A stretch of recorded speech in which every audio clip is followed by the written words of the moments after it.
It has been believed by many ancient cultures and practices that there are energy centers in the body, and that by tapping into and cleaning these that there are measurable, lasting health benefits. I have interviewed and studied many professionals on this subject. Modern science is only now starting to take these results seriously and are starting to integrate those into modern Western medical practices.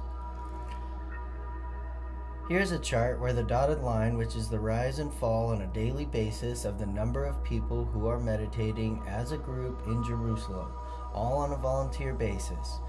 The solid line represents progress towards peace in the war in neighboring Lebanon. Progress towards peace measured by reduced war deaths, reduced war injury, progress towards negotiated settlement among rival factions. This progress towards peace goes almost in lockstep with the number of people who are meditating as a group. The likelihood that this is simply due to some fluke, due to chance, is less than 1 part in 10,000, which for a social scientific experiment is extraordinary. To be able to say something with this certainty, that group meditation prevented war, that is a really remarkable finding.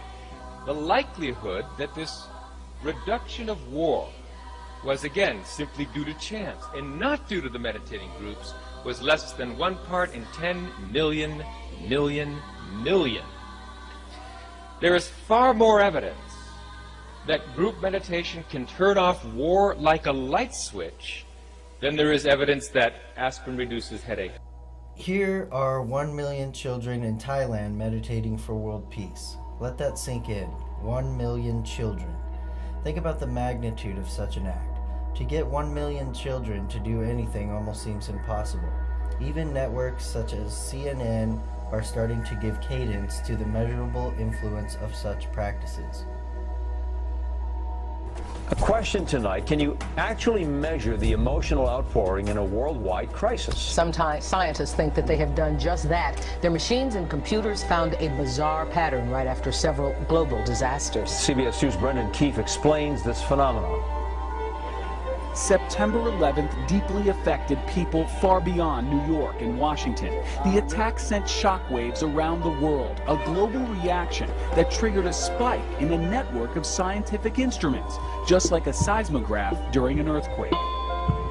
Each of those showed a similar pattern of change during that day. Retired Princeton scientist Dr. Roger Nelson believes the emotional focus of millions of people on a single event, like 9/11, may form a global consciousness. When we have a feeling in our hearts, we're creating electrical and magnetic waves inside of our bodies that extend beyond our bodies into the world around us. Here we have an explanation and diagram of the 7 chakras or energy centers in the body. The first chakra, or root chakra, is the Muladhara chakra, located in the perineum in men and near the cervix for women.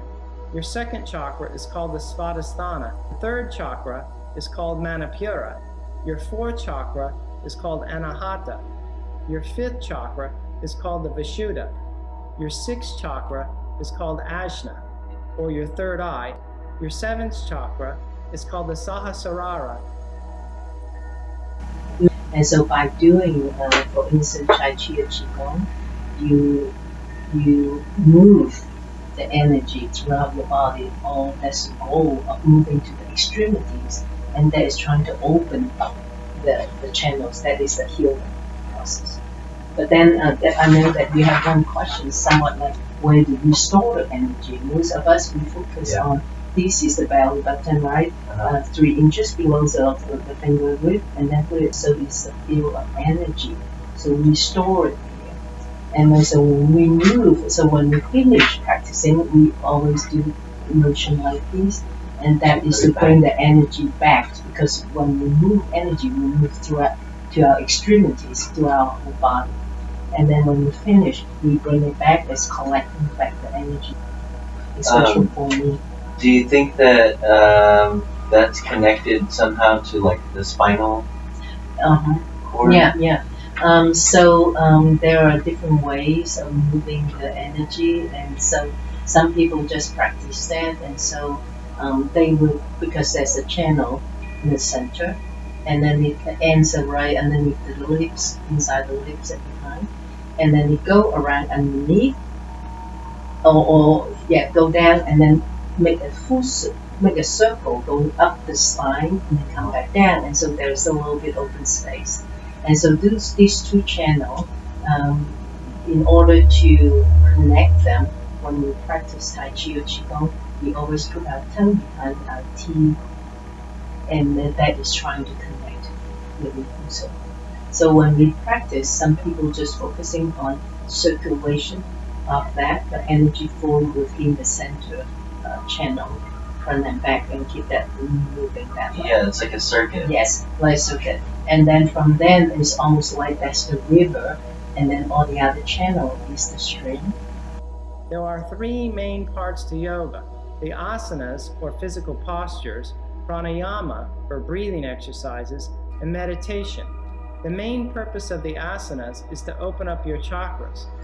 They give you the added benefit of giving your body strength, flexibility, and endurance that will be needed later for long periods of meditation.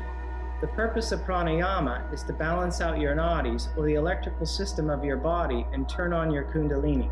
And finally, meditation is needed to raise your kundalini and to take you through the various stages of samadhi, or absorption in the divine. Most people live their whole life completely ignorant of the electrical system in their body. Even medical doctors have no idea where the electricity comes from in the body. We have all heard that we utilize a small fraction of our brain.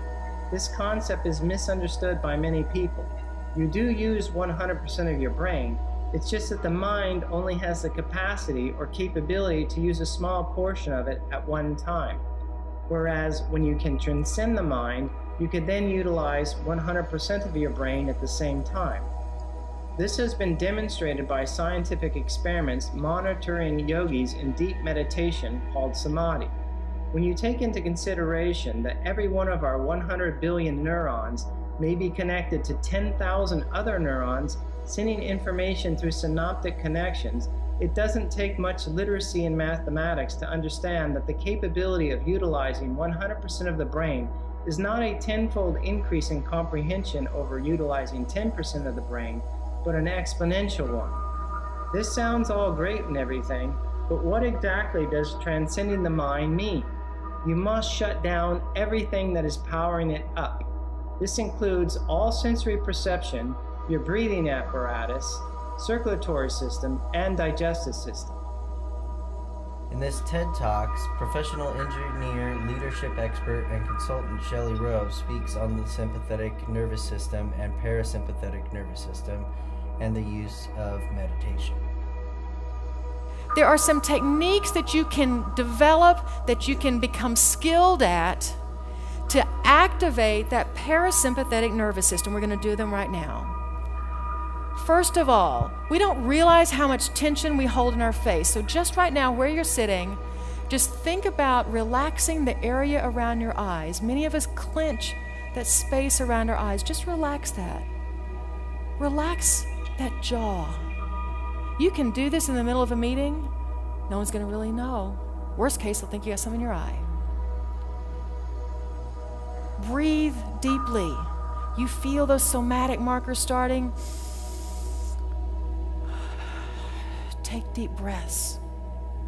Part of that is exhaling fully. You see, you hold tension in your gut. You hold on to those hurt feelings. You hold on to all those old stories that don't serve you anymore. Take that deep breath. Exhale slowly, slowly. Let it go. You didn't know your mother was a neuroscientist, did you, when she told you to count to 10?